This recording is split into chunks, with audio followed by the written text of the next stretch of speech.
Hello friends. तो आज हम लोग डेली क्विज 6 डिस्कस करने वाले हैं। तो डेली क्विज 6 में मैंने बहुत ही एक थोड़ा सा इंटरेस्टिंग क्वेश्चन दिया हुआ था। वो इंटरेस्टिंग क्वेश्चन ये था कि इनमें से कौन से में बॉन्ड एंगल का जो ऑर्डर है वो करेक्ट ऑर्डर है, वो पता लगाना था, बॉन्ड एंगल का करेक्ट ऑर्डर।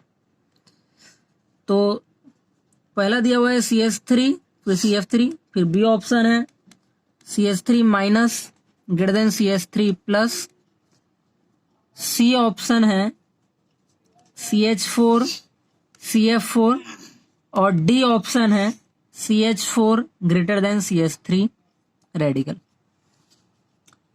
इस क्वेश्चन को डील करने से पहले जो इस क्वेश्चन का इंपॉर्टेंट पार्ट है वो ये है कि आप लोग को hybridization of odd electron species ये पता है कि नहीं। अगर इसके बारे में पता है तो ये क्वेश्चन बहुत आसानी से सॉल्व हो जाएगा। तो ये इसका एक इंपॉर्टेंट कड़ी थी।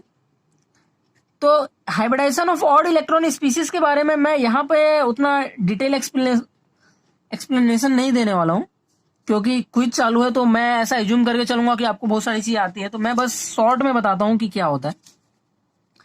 ऑड इलेक्ट्रॉन स्पीसीज का हाइब्रिडाइजेशन ऐसे डिसाइड करते हैं कि सपोज करो मैं फर्स्ट एग्जांपल ले लेता हूँ CH फ्री रेडिकल और CF फ्री रेडिकल, और इसमें हम लोग को पता लगाना है कि दोनों में से हाइब्रिडाइजेशन किसका क्या है।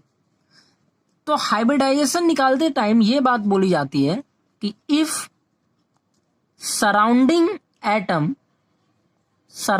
एटम का इलेक्ट्रोनेगेटिविटी, सराउंडिंग एटम की इलेक्ट्रोनेगेटिविटी सेंट्रल एटम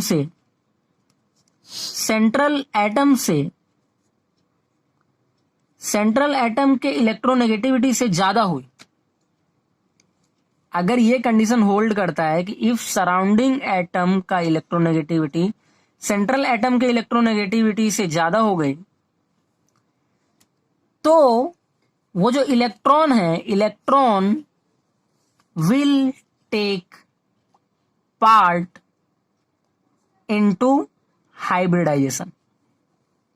ये चीज को समझना है। तो इससे हम लोग क्या समझते हैं, यहां पे ऊपर का केस देखूं तो यहां पे CH3 है, सराउंडिंग एटम क्या है, हाइड्रोजन। यहां पे CF3 है, सराउंडिंग एटम क्या है, फ्लोरीन। फ्लोरीन की इलेक्ट्रोनेगेटिविटी कार्बन से ज्यादा है। क्या है, फ्लोरीन की इलेक्ट्रोनेगेटिविटी कार्बन से ज्यादा है। लेकिन यहां क्या है, सराउंडिंग एटम हाइड्रोजन की इलेक्ट्रोनेगेटिविटी कार्बन से कम है। तो सिंस सराउंडिंग एटम की इलेक्ट्रोनेगेटिविटी सेंट्रल एटम से कम है, तो ये ऑड इलेक्ट्रॉन हाइब्रिडाइजेशन में पार्ट नहीं लेने वाला। समझ में आया ये चीज। लेकिन फ्लोरीन एटम की इलेक्ट्रोनेगेटिविटी कार्बन से ज्यादा है, तो इसके वजह से ये ऑड इलेक्ट्रॉन पार्ट लेगा। समझ में आया। तो यहां पे ये पार्ट लेगा, यहां पे ये पार्ट नहीं लेगा। तो जैसे ही ये हाइब्रिडाइजेशन में पार्ट लेगा तो इसका टोटल स्टेरिक नंबर क्या हो जाएगा, 1 सिग्मा, 2 सिग्मा, 3 सिग्मा, और एक ये भी पार्ट ले रहा है, तो इसका स्टेरिक नंबर हो गया, स्टेरिक नंबर इक्वल्स टू 4, और स्टेरिक नंबर 4 इसका मतलब हाइब्रिडाइजेशन sp3। यहां पर स्टेरिक नंबर इक्वल्स टू 1 2 3, ये ऑड इलेक्ट्रॉन पार्ट नहीं ले रहा है, तो यहां पे हुआ स्टेरिक नंबर इक्वल्स टू 3, तो इसका मतलब हाइब्रिडाइजेशन इक्वल्स टू sp2। समझ में आया ये चीज। तो हाइब्रिडाइजेशन ऑफ ऑड इलेक्ट्रॉन भी यहां पे डिस्कस हो गया। बहुत शॉर्ट डिस्कशन है, लेकिन आपको क्वेश्चन सॉल्व करने के लिए इतना डिस्कशन काफी है। ठीक है। तो ए में जब हम लोग बात करते हैं तो CH3 रेडिकल है, CF3 रेडिकल है, इसका हाइब्रिडाइजेशन है sp3, इसका हाइब्रिडाइजेशन है sp2। इस केस में बॉन्ड एंगल क्या होगा, 120 degree around, 120 degree bond angle होगा ना। और इस केस में बॉन्ड एंगल क्या होता है, 1808 डिग्री। तो एनी हाउ इसका बॉन्ड एंगल इससे ज्यादा होने वाला है। तो ए ऑप्शन क्या है, करेक्ट है। बी पे जाते हैं। बी में है CH3 माइनस और CH3 प्लस। यहां पे क्या है, नेगेटिव चार्ज है, negative charge with lone pair, समझ रहे हो।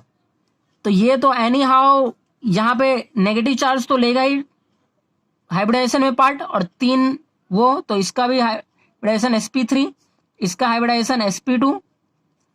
तो यहाँ पे बॉन्ड एंगल 120 डिग्री, यहाँ पे बॉन्ड एंगल 108 अराउंड। तो ऑर्डर जो होना चाहिए था वो ये होना चाहिए था, ऑर्डर दिया क्या है ये, तो ये जो है रॉन्ग है, ठीक है, बी ऑप्शन रॉन्ग है। सी ऑप्शन को देखते हैं। सी ऑप्शन बहुत इंटरेस्टिंग है। जनरली सी ऑप्शन में बच्चे कंफ्यूज होंगे, उसका रीजन ये है कि लोग ऐसे पढ़ते हैं कि bond angle is inversely proportional to electronegativity of surrounding atom, ऐसा बच्चे पढ़ते हैं। तो इससे ये प्रूव होता है कि यहाँ पे सराउंडिंग एटम फ्लोरीन है, यहाँ पे हाइड्रोजन है, फ्लोरीन की इलेक्ट्रोनेगेटिविटी सबसे ज्यादा है, तो बॉन्ड एंगल क्या होना चाहिए, कम।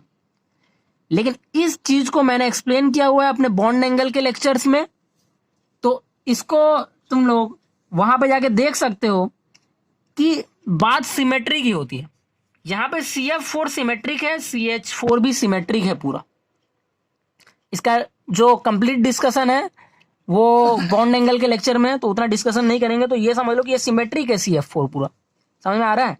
अगर रिपल्सन, एक का रिपल्सन दूसरे को, रिपल्सन का इशू होता है, अगर ये जितना रिपेल करेगा ये भी उतना ही रिपेल करेगा, ये भी उतना ही करेगा, तो इस हिसाब से नेट जो है, नेट जो रिजल्ट आएगा वो सेम ही आएगा, समझ में आ रहा है। दोनों स्ट्रक्चर सिमेट्रिक है, तो इसके लिए ये ऑर्डर भी गलत है। दोनों के बॉन्ड एंगल सेम होंगे, दोनों के बॉन्ड एंगल क्या होंगे, इक्वल, ठीक है। डी देखते हैं, CH4 greater than CH3 radical बोला गया है, इसका हाइब्रिडाइजेशन sp2, इसका हाइब्रिडाइजेशन sp3।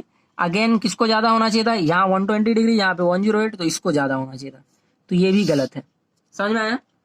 तो जो हमारा राइट ऑप्शन था, वो राइट ऑप्शन क्या था, ए। तो ए हमारा राइट ऑप्शन था। तो इस हिसाब से डेली क्विज 6 का डिस्कशन कंप्लीट होता है।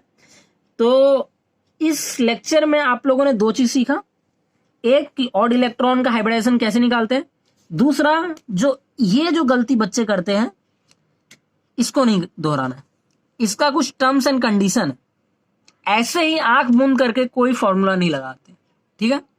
Thank you.